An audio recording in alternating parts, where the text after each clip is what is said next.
Radio J. Le 10-11, Lise Goutman. Radio J. Les invités de Lise Goutman. Radio J. Alice Graine, bonjour, merci d'être avec nous Bonjour. dans le studio de Radio J. Alors, cuisiner la mémoire, mercredi 9 avril de 19h à 20h30, c'est votre événement autour d'un podcast qui s'intitule Les Oranges de Jaffa. Ce sera au musée d'art et d'histoire du judaïsme et bien sûr, on réserve sur mage.org. Alors, on va parler de tout cela. Alice Graine, vous avez un parcours familial plus qu'étonnant, intéressant, atypique, et c'est peut-être et même certainement pour cela que vous avez décidé de monter ce podcast. Alors, Alice Graine, comment tout cela a-t-il commencé ? Alors, tout ça a commencé, on va dire, le 9 août 2022. Lorsque mon père est décédé, j'ai réfléchi à une façon, en fait, d'honorer sa mémoire. Et il se trouve que moi, je n'ai pas du tout été élevée dans la religion, puisqu'en fait, donc, mon père, Roman Graine, a pris son judaïsme à l'âge de 11 ans. Et toute sa vie, il aura un rapport très particulier à son identité. Il est né dans une Pologne qui était encore très ravagée par l'antisémitisme. Et donc, communiste. Et communiste, tout à fait. Dans les années 50. Exactement, c'est ça. Son propre père a été victime de la purge dans les années 60 au sein du Parti communiste. Et donc, il avait un rapport à la religion juive très compliqué. Et en fait, j'ai eu un réflexe quand il est décédé qui était quasi viscéral, qui a été de cuisiner sa salade de hareng. Alors que j'étais végétarienne, je mangeais plus de poisson, plus de viande. Je me suis dit, il faut que je le fasse. Et je me suis interrogée en fait sur cet acte-là. Et j'ai compris que dans ma famille, si le judaïsme était quelque chose de tabou, en fait, même mon nom de famille, à la base, c'était Greengrass. Et ça a été changé en Graine après la guerre. Oui. Donc, on a cherché à tout effacer. En revanche, personne n'a pu... Qui a changé le nom après la guerre ? Vos grands-parents ? C'est ça. En fait, l'histoire est encore un peu floue. Je suis en train d'enquêter dessus. Mais il a décidé d'effacer complètement son nom yiddish et de se faire passer pour un Polonais. D'accord. Donc mon père, quand il naît en 51, il grandit dans une Pologne antisémite où les Juifs sont traités de voleurs, sont mesquins. Lui-même l'est quelque part. Et finalement, il apprend qu'il est l'objet de sa propre détestation. Ah oui, c'est-à-dire qu'à 11 ans, il avait été élevé au sein de préjugés antisémites, mais pas au sein de la famille, dans son entourage, à l'école, etc. Tout à fait. Ah oui. Voilà. Et alors, comment est-ce qu'il apprend qu'il est juif ? Parce que c'est là le nœud du truc, entre guillemets. Alors, moi, je simplifie un petit peu en disant qu'il apprend son judaïsme dans une caisse d'orange. C'est pas exactement ça. En fait, ce qui se passe, c'est qu'il apprend à l'âge de 11 ans par la bouche de sa sœur qu'il est juif. Ce que je ne comprends pas, c'est que sa sœur le savait. Tout le monde le savait, sauf lui. Donc lui était dans un espèce de déni, je pense.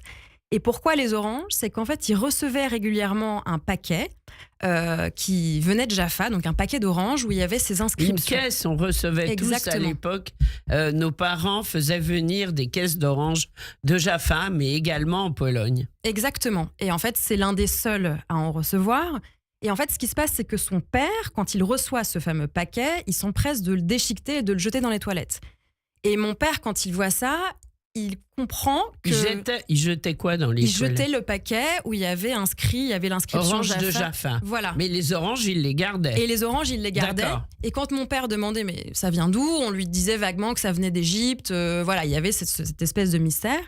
Et en fait, les seuls indices qu'il avait finalement par rapport à son identité juive, c'était ces oranges, mais c'était aussi les plats comme le gefilte fish ou le klops ou d'autres choses que cuisinaient ses parents. Ah oui. Voilà. Donc, quelque part, il savait sans savoir. C'est pour ça que j'ai choisi le prisme de la cuisine, c'est parce que on peut jamais s'empêcher de cuisiner. Non, Voilà. Jamais, c'est vrai. Alors, vous avez choisi le prisme de la cuisine, mais quand même, ça s'intitule « Cuisiner la mémoire ». Alors, comment vous racontez toute cette histoire dans votre podcast qui n'est pas tout à fait encore mis en ligne ? Il faudra attendre l'événement hommage. Tout à fait. Et je précise que c'est un podcast qui est réalisé par Jonathan Koenig, qui donc fait la musique et la réalisation, qui est qu'on salue. Voilà, qui est très talentueux et produit par la société de production Wave Audio.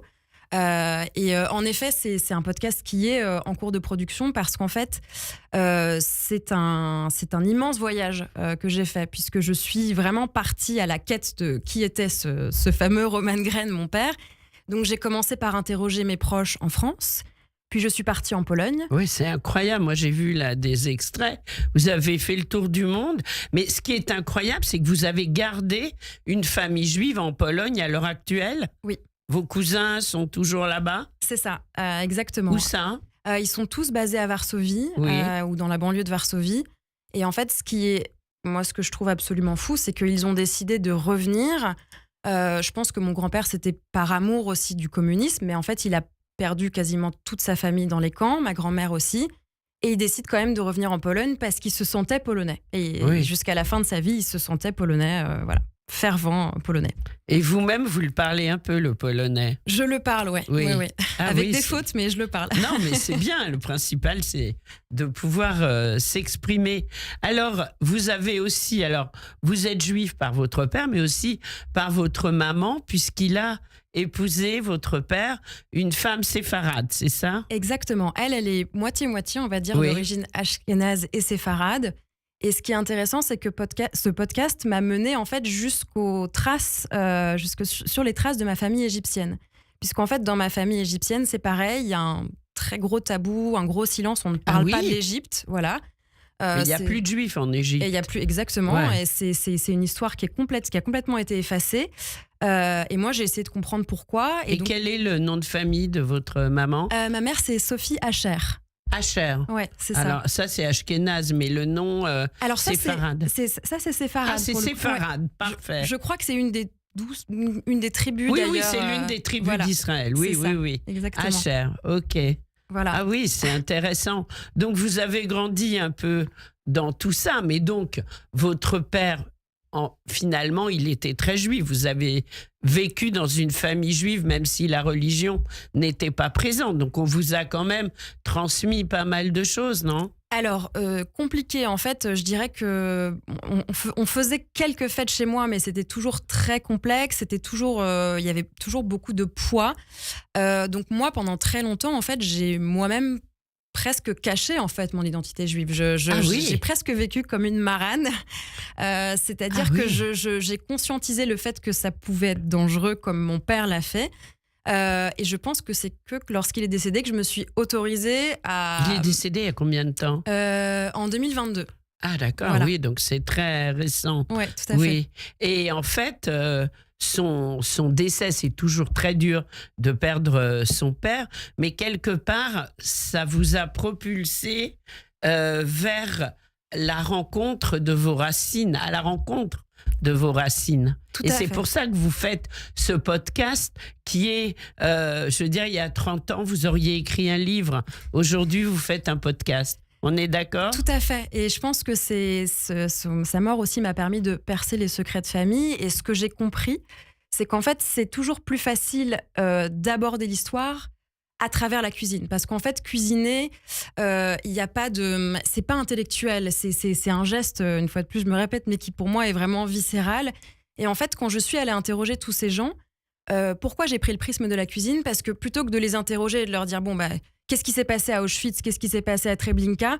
C'est plutôt, qui étaient les personnes avec qui tu as grandi? Que cuisinait ta grand-mère? Comment ton oncle faisait la salade de hareng?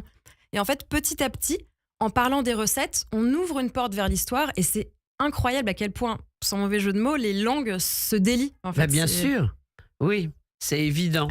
C'est très, très intéressant. Alors, qu'est-ce qu'on vous en a déjà dit de ce podcast? Parce que on peut dire que c'est un podcast jeune génération. Oui, tout à fait. Alors, c'est intéressant parce que justement, on est la génération qui, je pense, ouvre la parole. Je pense que la génération qui est issue, enfin en tout cas qui est descendante de la Shoah, avait justement beaucoup de mal à verbaliser. Et lorsque j'en ai parlé autour de moi, les gens me disaient mais c'est drôle parce que moi aussi je me reconnecte à mon judaïsme par la cuisine. Mais bien sûr. Il y a quelque chose de, en fait, on amène de la vie. C'est une façon de se la réapproprier. Bien sûr, la nourriture c'est la vie, c'est aller vers l'avant, etc. Bien sûr. tout à fait. Ouais. Voilà. Alors, qu'est-ce qui va se passer au musée d'art et d'histoire du judaïsme le 9 au soir? C'est ça. Alors, il y aura une session d'écoute d'abord du premier épisode qui s'appelle « À la recherche du hareng perdu ». Oui, Voilà, on est en plein dedans. Exactement. Je vous souhaite de le retrouver. On verra. Oui. Et ensuite, il y aura une discussion avec la journaliste Zazie Tavitian Oui. autour de la mémoire et de la transmission. Et moi, c'est une journaliste qui m'inspire beaucoup, m'a beaucoup inspirée, puisque elle a fait un podcast qui s'appelle « À la recherche de Jeanne », où elle parle de son arrière-grand-mère. Et plutôt que de se focaliser sur sa déportation, elle cherche à comprendre qui était cette femme, et notamment à travers la cuisine, à travers sa vie finalement. Voilà, elle la rend... c'est pas juste une personne qui a disparu, qui a été assassinée, c'est une personne qui a vécu. Et moi, cet angle-là, il m'intéresse beaucoup. Oui, bien sûr. Donc, on pourra voir le premier épisode. Alors, quand est-ce que ça va être en ligne pour les personnes qui nous entendent mais qui ne pourront pas être là? C'est une très bonne question. Pour l'instant, on n'a pas la date exacte. Le titre, ça sera... Alors, donc, le titre, ça sera Les Oranges de Jaffa. Ça, Oui. ça va rester. Oui. Voilà. Et en tout cas, la première saison sera vraiment focalisée entre la France et la Pologne. Et puis ensuite, je l'espère, on pourra élargir au reste du globe, puisqu'il y a aussi tout un voyage en Argentine. Et puis, on ira jusqu'à New York et à Montréal. Donc, ça va être... voilà, de retour sur les routes de l'exil, mais en sens inverse. Vous avez encore des voyages à faire? J'aimerais beaucoup aller en Égypte, si c'est possible, Oui. même si C'est quand même compliqué, faites attention. c'est compliqué pour l'instant, Oui. ouais. Mais je sais qu'il y a toujours une synagogue à Alexandrie, me Oui, mais il n'y a plus de semble-t-il. juifs, je crois qu'il en reste un ou deux. Voilà. Mais ouais. c'est un ou deux m'intéresse quand même. D'accord. Sur quelle plateforme ça va être diffusé, vous savez déjà? A priori sur toutes les plateformes d'écoute. D'accord. Voilà, donc Parfait. tout le monde pourra y avoir Et accès. ça s'appellera en fait? Et ça s'appellera Les Oranges de Jaffa. Voilà, tout bêtement. Tout bêtement. Les Oranges de Jaffa. Voilà. Ça ne s'oublie pas. Alors aujourd'hui, quel plat vous aimez manger?